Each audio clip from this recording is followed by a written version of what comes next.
And we're live in 5, 4, 3, 2, 1. Yeah, toast.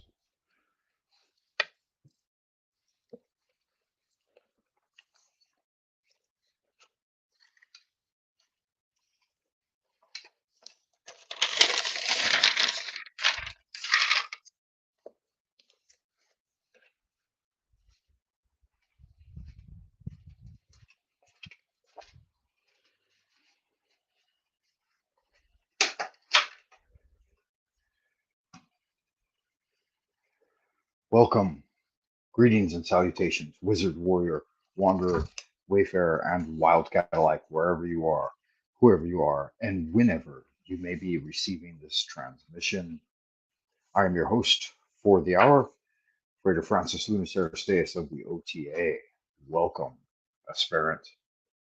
I'm broadcasting to you from the central kingdom of the celestial dragon. It is after midnight. It's dark and spooky here in Beijing tonight. The weather's hot and sultry, deep within the central kingdom of the celestial dragon. It is day 77 of the 100-day challenge. I hope the volume is coming through okay. I'll check this later. It's going to be a short one tonight. And due to the fact that it's day 77 of the 100-day challenge, we are going to be looking at chapter 77 of Wunzi's Understanding the Mystery, Further Teachings of Lao Tzu. And I do see that Free Gift from God is in the ideas room. So greetings unto thee who art free gift from God, even unto thee who art Freighter Francis the Jersey Devil, even unto thee who art the moderator here on Lunar Light Entertainment's Frank Monday channel. How you doing out there in Happy Land tonight? I'm not sure if it's morning, noon, or evening for you. It is way too late for me to be up, man. It's almost 1 a.m. right now, and I'm about to start going through chapter 77 of Thomas Cleary's translation of the Wenzu. Today was Father's Day. It was a wonderful Father's Day. I asked my son Dresden to read me poetry, Chinese poetry. It's noon. Okay, good. Yeah, so yeah, that's right. You're the Jersey Devil, so you're on the East Coast. You're exactly 12 hours behind me. So it's like noon 30, pushing to 1.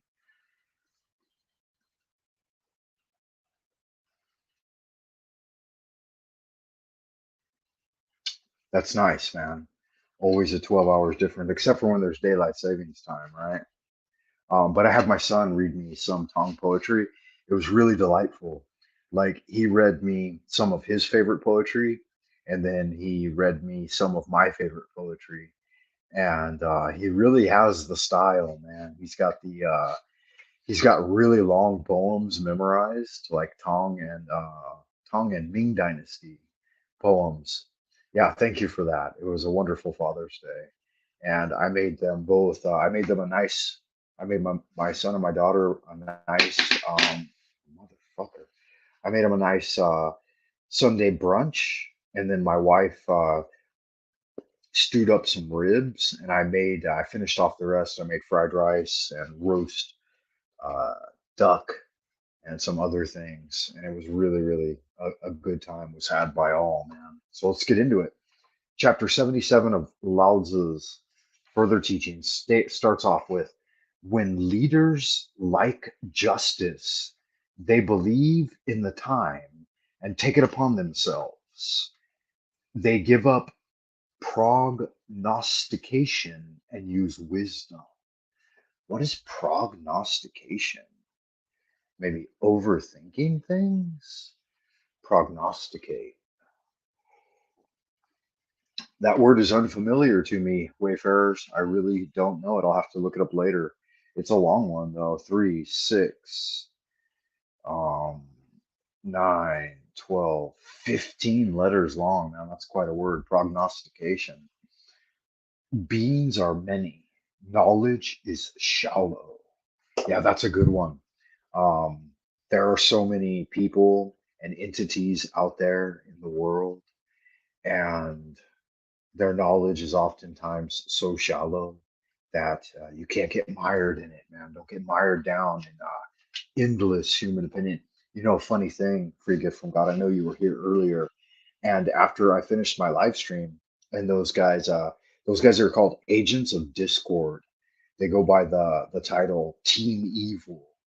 So KS or King S and his Agents of Discord Team Evil, they took an interest in me for some reason, right? I jumped on their show a couple of times, and then I jumped on another guy's show, and there's this whole thing out there that it means to foretell the future. Okay, good. Prognostication, to foretell the future. Yeah, they ended up doing like a 6 hour live stream critiquing my every word. And I thought, oh my God, what obsessive compulsive behavior. That's a little bit overboard. But and then if you go back through some of the recent videos and read some of the comments, someone came in, I think I maybe from Team Evil, I'm not sure, but gave kind of a rundown of the dude's basic character. Like this gal or guy or gal, seemed like a feminine name, has been watching uh, Team Evil over there for the last 2 years. They said they started in December 2022, and I gave some responses. So there's a little bit of a breakdown in the comments section on the last couple of videos. But I'm not gonna sweat it, man. Like I know you've got my back. Uh, your beloved Frater Francis, the Jersey Devil, and I mean, why overthink it, right? Why worry about it? Angels had warned me previous to that, but I got involved anyway because I wanted to have a little fun, and we made some decent gains. And I think this Christian guru, Jack Talcott, I think his name is. I think he'll be fun to interact with on the weekend. And if you have time, definitely let me know because your conversation is far superior to this dude's. This dude is an absolute fucking like dummy. Like I listened back through some of the conversation, and him and his buddies, they don't really have any solid knowledge, and they're just regurgitating catchphrases and so on, and like like trying to be toxic and cagey. But when it comes to like any kind of genuine spiritual experience, there's nothing there. And when it comes to like any like um just any work really, like there doesn't really seem to be anything there. I was kind of lured in because the he uses a lot of AI art, and it seemed kind of fun and enthralling. But once you crack the surface a little bit, um, you find out that it's truly hollow, truly meaningless dribble. But I'll not think about that much. Beings are many, knowledge is shallow. It is impossible to treat the many adequately by means of the shallow. Those who rely on their own knowledge alone inevitably miss a lot. Yeah, I remember this one from the Tao Te Ching. Um, Lao Tzu said in the Tao Te Ching, and I remember this from like years and years and years ago of studying it deeply, that the myriad things, the 10,000 things as we call them in Chinese, um,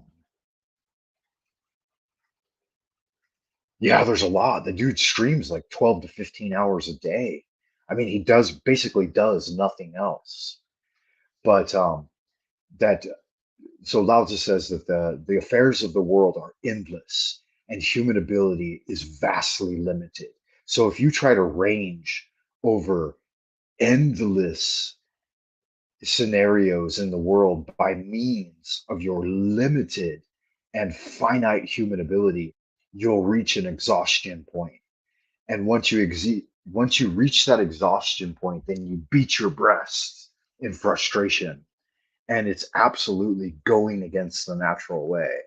You need to figure out where you can fit in and push a little bit here and pull a little bit there and do your little part to make the cosmic dance just a little bit more interesting. But to think that you can rule over the world, you'll only destroy it. And this guy's whole basic premise is, and I stated it quite concisely. I wrote it down verbatim what he said, that his model is the most empowering and most important direct pointing at truth. And I got listening to it a little bit more, and I thought, good God, man, I live in one of the most heavily polluted cities in the world, with one of the largest populations in the world, with some of the most um, like difficult and challenging struggles in the world. And I've still never really described it as a hell realm and a constant suffering, because it's not. I mean, I guess being out there in the Canadian wilderness, you got to kind of consider the source. Like, think about him. He's unmarried, pushing 50, and really nothing to show for his life, probably living in his mother's basement, an incel, and spending 12 to 15 hours a day on the internet, um, and chastising other people who have given a good shake at life. And yeah, there's nothing there really. It's not even worth my time to discuss it anymore. But yeah, a lot of it, yeah, there was a lot. Yeah, there's way too much, man. I tuned in to like listen to them bash me for like 20 minutes or something, and I was like, good God. And like I scrolled through it, and it had gone like 4 hours back or something. And I thought, wow, I really gave them some material to ponder. Like, next thing you know, these guys' whole understanding and worldview is going to be just regurgitation of things I've said over the last 1,500 videos. Additionally, like the amount of information that he could present in 20 minutes couldn't even compare with the amount I could present in 30 seconds. I just didn't get it. Intellectualism eventually runs out of tricks. Yeah, there's a good one. And that's another big one, like in the Tao. Uh, the intellectual examination of the world and the phenomenon, the cosmos, is just that. It's the play of the mind. And the vastly limited ability of the human mind, even though it is quite, in fact, like we do have a powerful mind, but it is not limitless by any means, especially the human's use of it. It runs out of tricks. According to Lao Tzu here, adventurism is a path to danger and destruction. Compulsive largesse, yeah, compulsive largesse leads to lack of proportion. And if the portions of those above are not fixed, the ambitions of those below have no end. Yeah, so this is Lao Tzu referencing the idea that if the leadership doesn't rein in their spending and doesn't mitigate the taxation on the people, then they really put a lot of suffering on society. And so that's antithetical to the natural way. Let's get in here and finish it, because my phone's about to run out of power, and we've only got two paragraphs left in chapter 77 of One's Understanding the Mysteries, Further Teachings of Lao Tzu, translated by Thomas Cleary. Let's get in here and finish it. We've got two paragraphs left, and then my phone's about to drop to zero on power. To exact many taxes makes enemies of the people, but if little is taken and much given, there is not enough to go around. Therefore, compulsive largesse is a way to bring on enmity. Seen from this point of view, material goods are not enough to rely upon. The arts of the way must be based on understanding. And that's it. That's the end of chapter 77 of Thomas Cleary's Shambhala Dragon Edition, One's Understanding the Mystery. So I'm going to leave you there with that, dear wayfarer. Free gift from God, Frater Francis, out there in the beautiful eastern coast of the United States. Much love to you, dear sir, and I hope that this transmission has been of some service to you. As we pass into the abodes of the future, keep doing good magic, and I'll see you on the next transmission. Until then, ad astra per aspera, and bye for now.